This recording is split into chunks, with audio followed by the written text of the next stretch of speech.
En el nombre del Padre, del Hijo, del Espíritu Santo. Amén. Ven, Espíritu Santo, y llena los corazones de tus fieles y enciende en ellos el fuego de tu amor. Envía tu Espíritu Creador y se renovará la faz de la tierra. Estamos estudiando el Catecismo de la Iglesia Católica, primera parte, la profesión de la fe, segunda sesión, la profesión de la fe cristiana, capítulo primero, creo en Dios Padre. Artículo primero, creo en Dios Padre, Todopoderoso, Creador del cielo y de la tierra. Hoy entramos en el párrafo cuarto dedicado al Creador. En este párrafo el Catecismo va a dedicar 46 números, ¿no? Del número 279 al 324 a desarrollar este tema. El día de hoy vamos a centrarnos y profundizar en los números 279 a 281. Estamos pues en la explicación del credo, ¿no? Ya hemos visto lo que significa creo en Dios, creo en que es Padre, creo en que es todopoderoso. Ya vamos avanzando fuertemente en estas afirmaciones del credo. Ahora, en este nuevo párrafo, comenzamos diciendo, creo en Dios que es creador. El credo pequeño, el credo de los apóstoles dice, creador del cielo y tierra. El credo largo, el credo niceno-constantinopolitano dice, creador del cielo y tierra, de todo lo visible y lo invisible, ¿no? Ambos coinciden en este mismo concepto, creador de cielo y tierra. Número 279 del Catecismo dice, en el principio Dios creó el cielo y la tierra. Génesis 1:1. Con estas palabras solemnes comienza la Sagrada Escritura.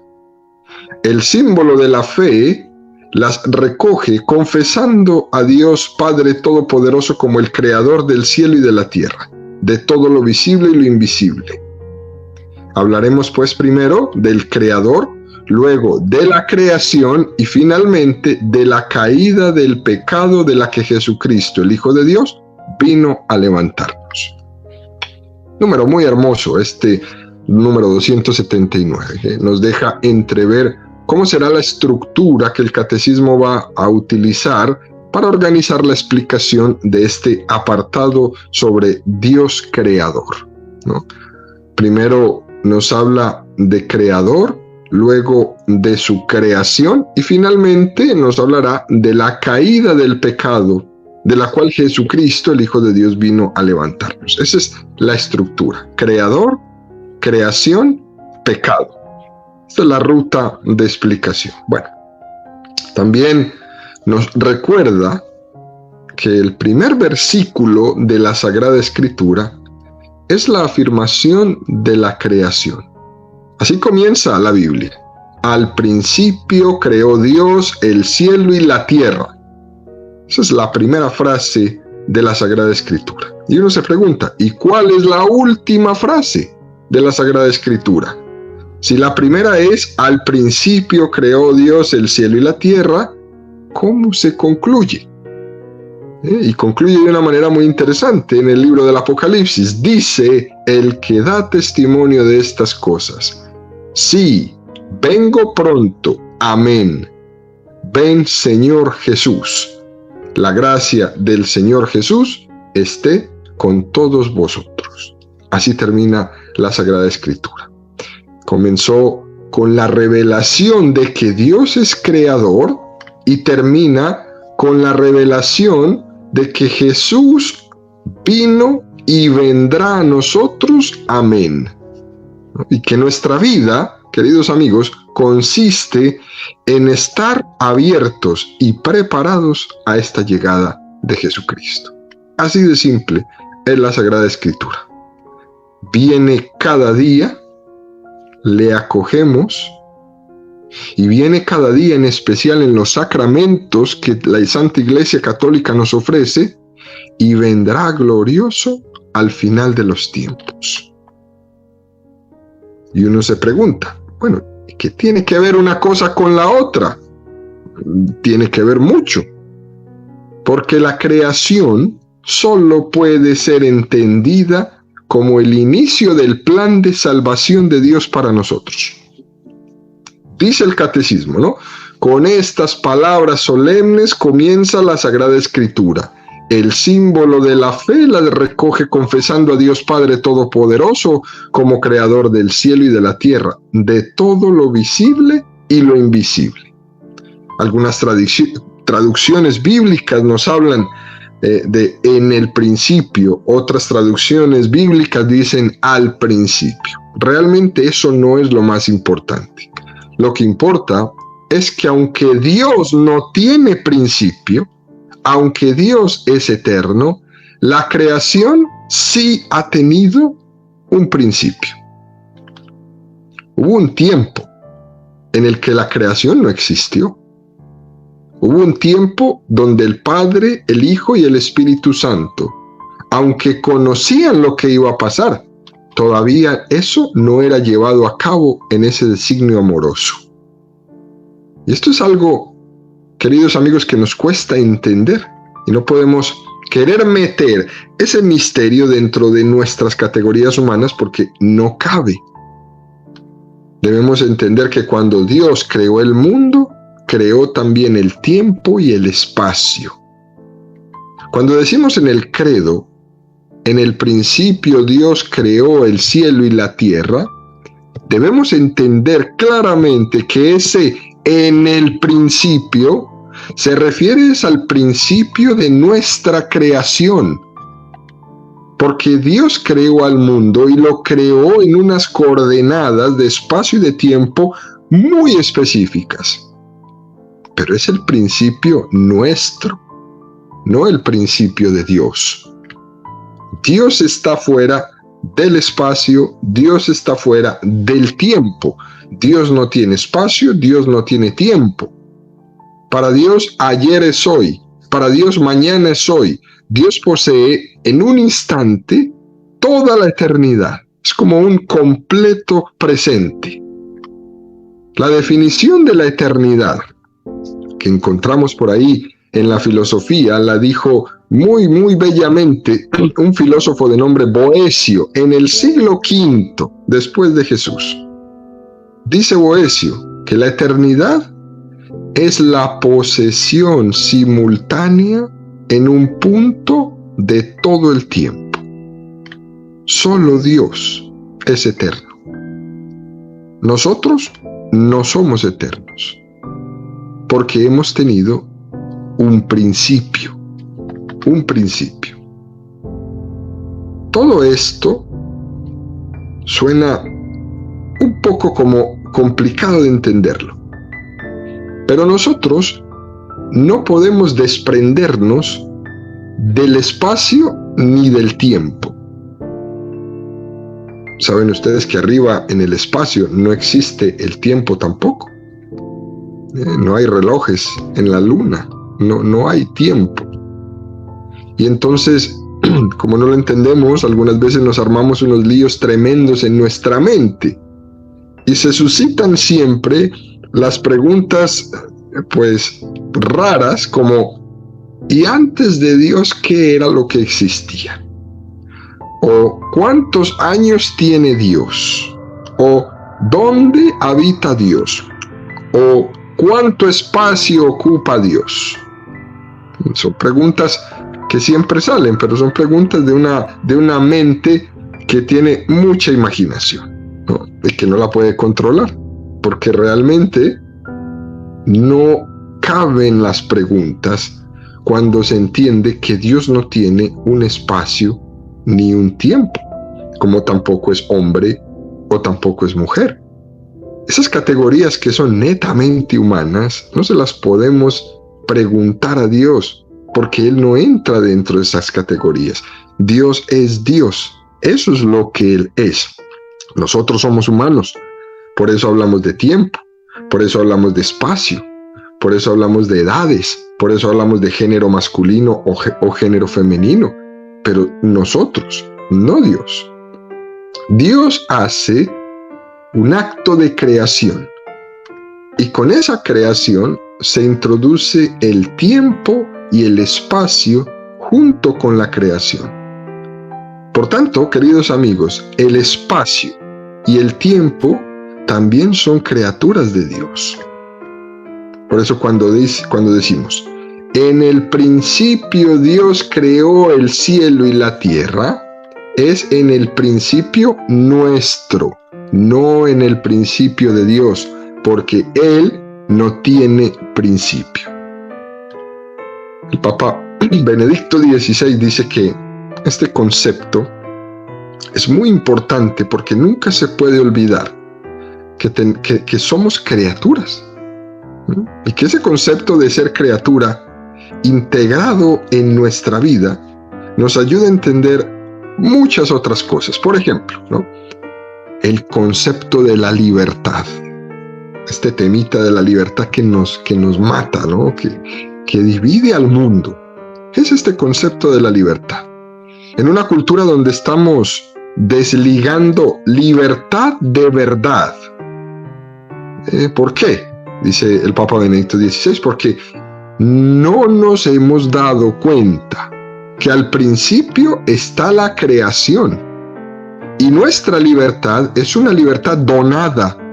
Es decir, Dios nos ha donado la libertad en su acto creador. Entonces, como la libertad está donada y la libertad está creada, y no soy yo de una manera autónoma el principio de mi libertad, sino que entendemos que la libertad tiene que estar conjugada con mi naturaleza humana. La libertad no es desligarme de la creación. La libertad no es desligarme de la verdad que está implícita en la creación. La libertad no es desligarme de la ley natural. La libertad y esta ley natural están perfectamente unidas. Y ser libre no es renunciar a la creación y renunciar a la ley natural. Sin embargo, nosotros, en la cultura actual, como se niega y se ignora la creación, se entiende la libertad como la decisión autónoma del hombre al margen de ningún tipo de ley, ni natural, ni divina, ni nada, es cuando entramos en el quiebre. Porque soy una criatura, pero me quiero parecer a Dios, o quiero ser un Dios. Y uso mi libertad para negarlo todo, y me quedo en el vacío. Es como la autoafirmación del hombre, que no tiene que responder ante nada. Y entonces escucha usted niños, adolescentes y adultos diciendo: a mí nadie me tiene que decir lo que tengo que hacer. A mí nadie me va a decir de dónde vengo ni a dónde voy. Y es una libertad perdida. Y así viven su vida, perdidos. Aunque parezcan muy felices. Están felices solo mientras están enfrente de otro.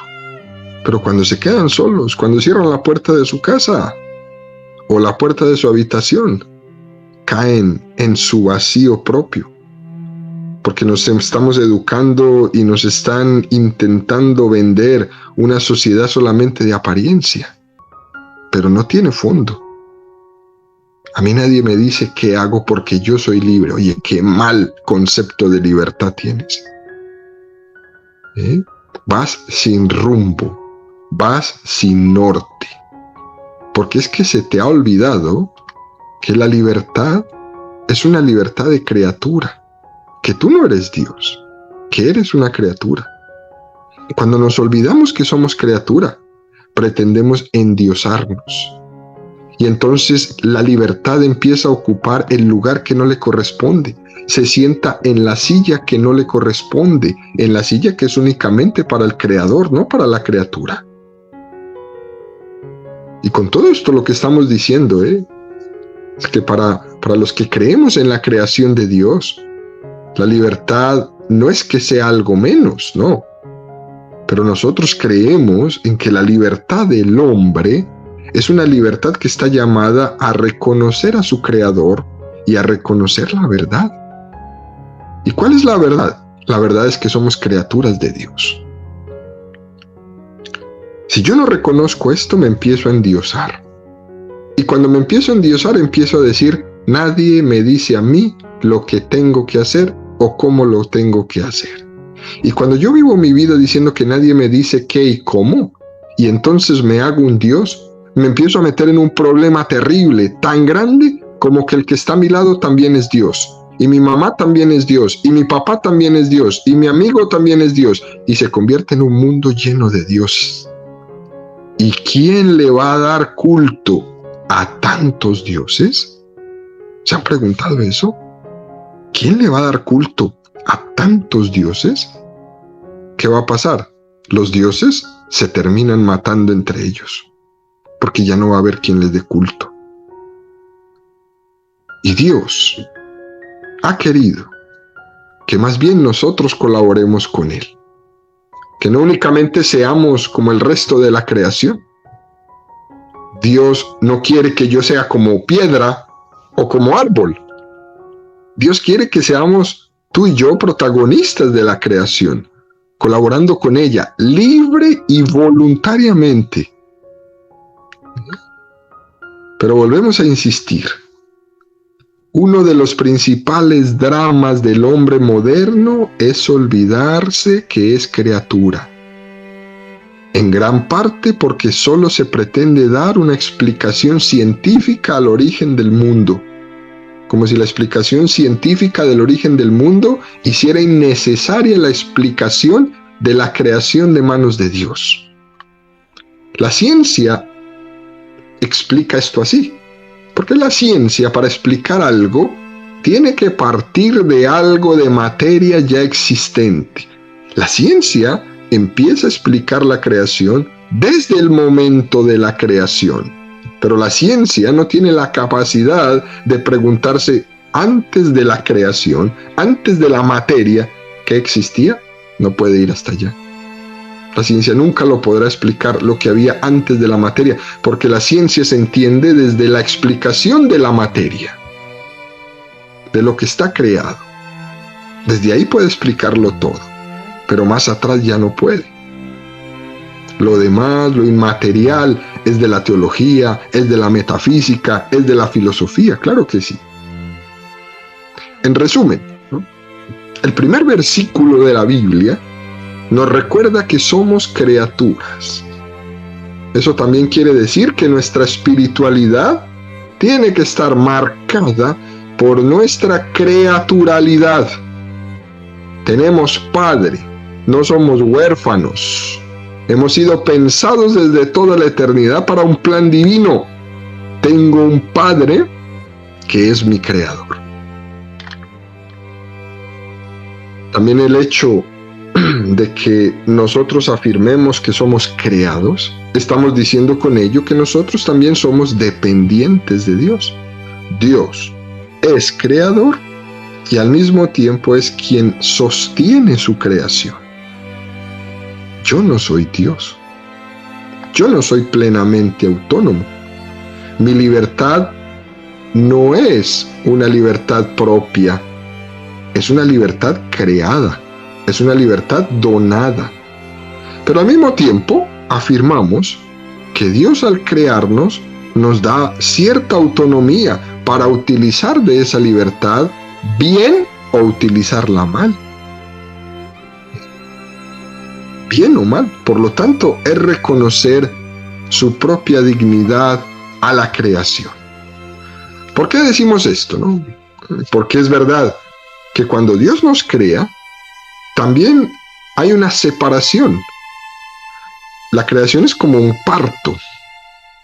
Dios nos da a luz y entonces nuestra vida consiste en utilizar nuestra autonomía. Pero la pregunta es, a ver, ¿cómo la vamos a utilizar? ¿Cómo la vamos a utilizar? Pero Dios nos da luz, como cuando una madre está en el quirófano y sale su bebé. En el momento que sale su bebé, ya el bebé queda separado completamente de ella. Y aunque ella lo vaya a atender y le vaya a dar los primeros auxilios, la leche materna, el enseñarle a caminar, a hablar, a comer, todo esto, el niño quedó completamente desprendido de ella. Él ya va a pensar solo, él ya va a empezar a caminar solo, él ya va a empezar a estar cada vez más alejado de ella en la medida que se vaya poniendo más fuerte. Es como un parto. Él va a tener su propia libertad, pero nunca va a poder olvidar que su mamá es su mamá y que vino de ella. La fe católica, queridos amigos, ¿no? En creación es una fe muy equilibrada que nos invita a alejarnos de los extremos. Del extremo del panteísmo, que viene a decir pues que todo es Dios, por lo tanto la criatura no tiene casi pues consistencia propia, y del otro extremo que es la libertad autónoma, que piensa que como somos autónomos ya no tenemos que responder ante nadie. La fe católica es equilibrada, ni un extremo ni el otro. La fe católica dice, Dios al crearnos nos ha dado una libertad, nos ha dado una autonomía, que uno la comprende bien cuando se da cuenta de que ha nacido de y ha nacido para. He nacido de Dios y he nacido para Dios. Luego mi autonomía y mi libertad las voy a utilizar bien cuando recuerde que soy criatura dependiente de Dios mi Creador. Ahí se ilumina mi vida, ahí se ilumina mi camino, y entonces puedo ir en una senda firme, sin necesidad de verme en ningún vacío existencial en mi vida.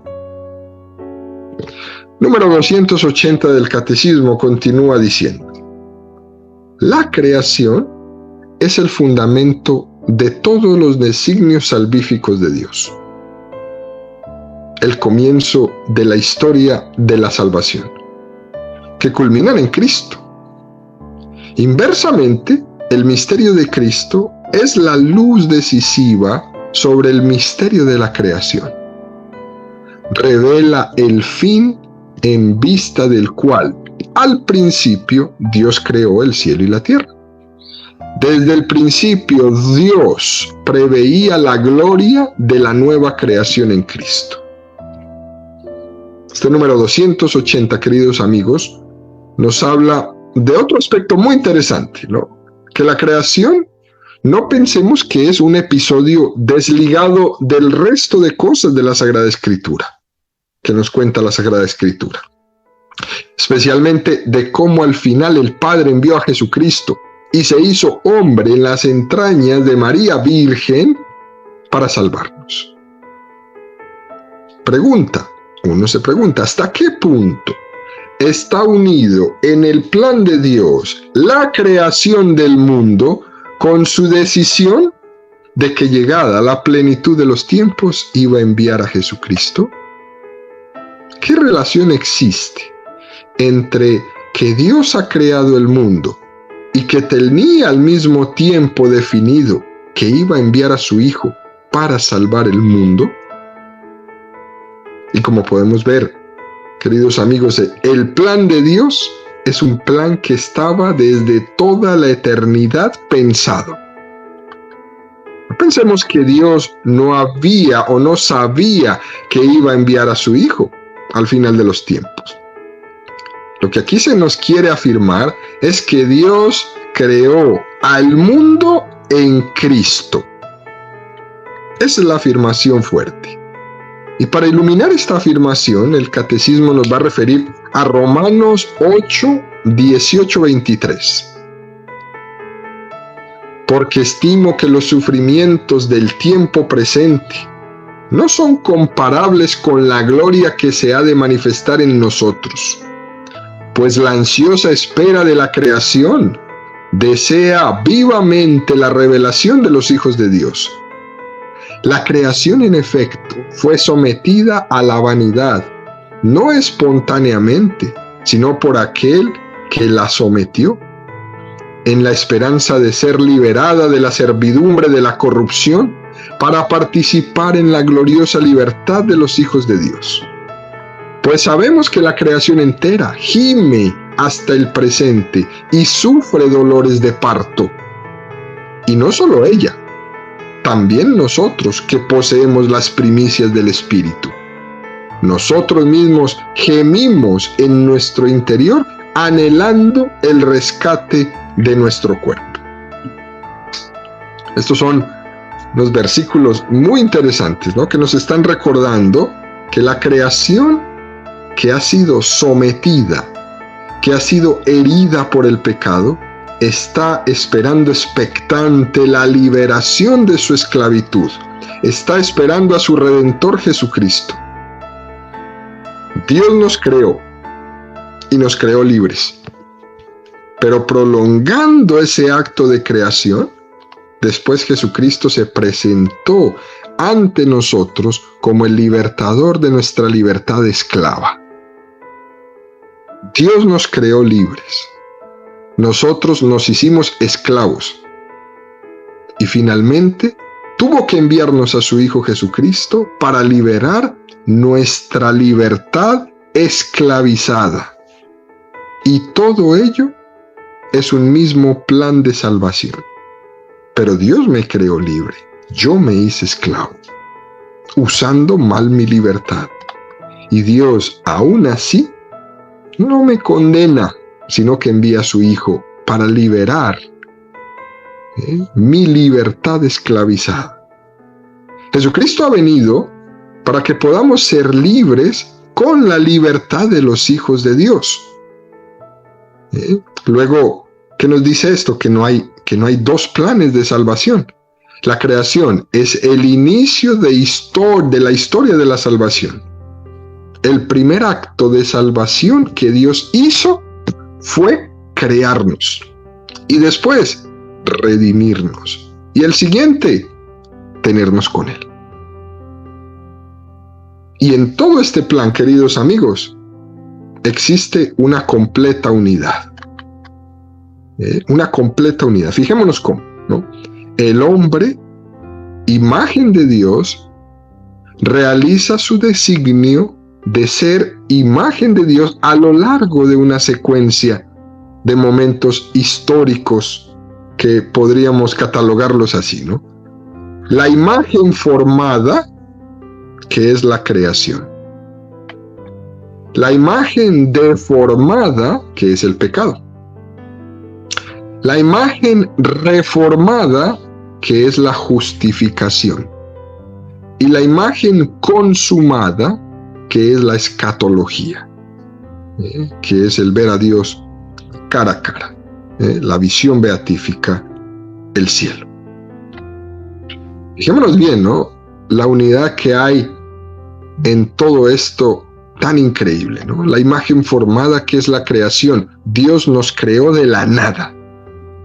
La imagen deformada, que es el pecado. Nosotros que pecamos y nos hemos alejado de Dios.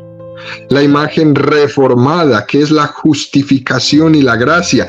Dios nos ha redimido. Y la imagen consumada, que es esta escatología, la llegada al cielo. Qué cosa tan hermosa, ¿no? Esta es una perfecta unidad en cómo nosotros los católicos leemos la creación.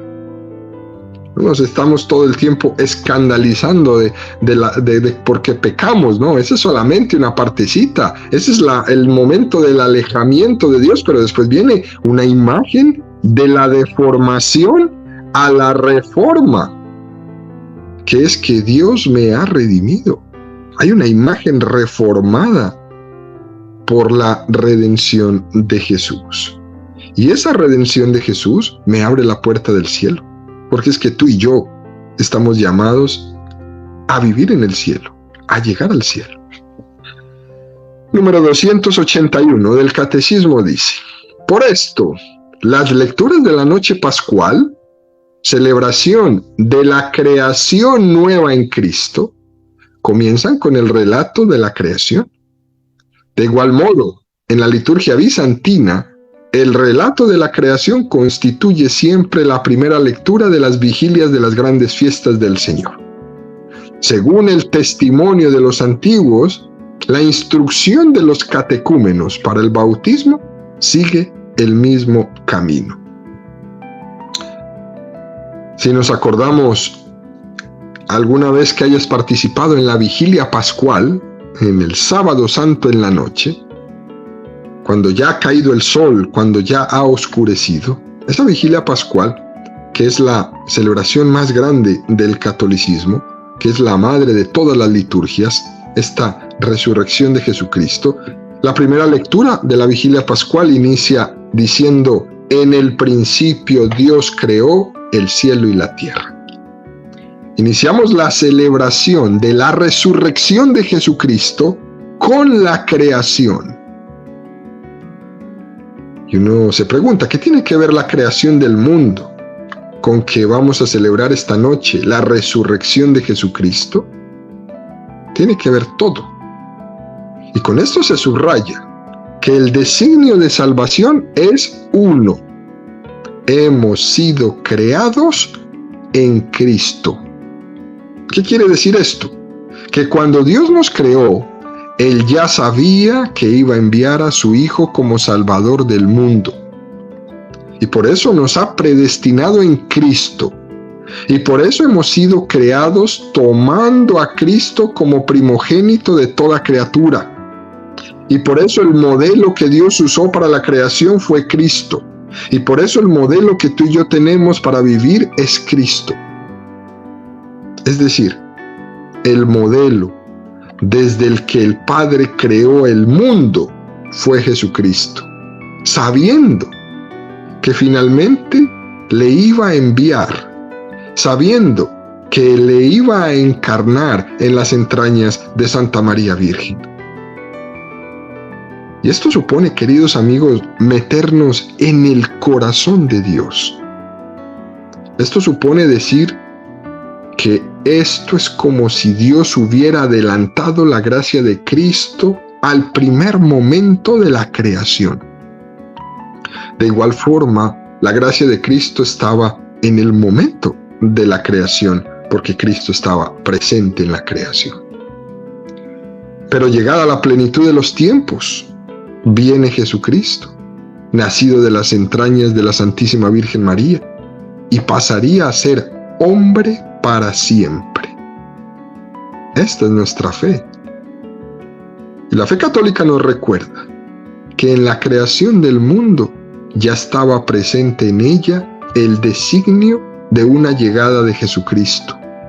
Y Él es el Rey de la creación. Él es el Alfa y la Omega, el principio y el fin.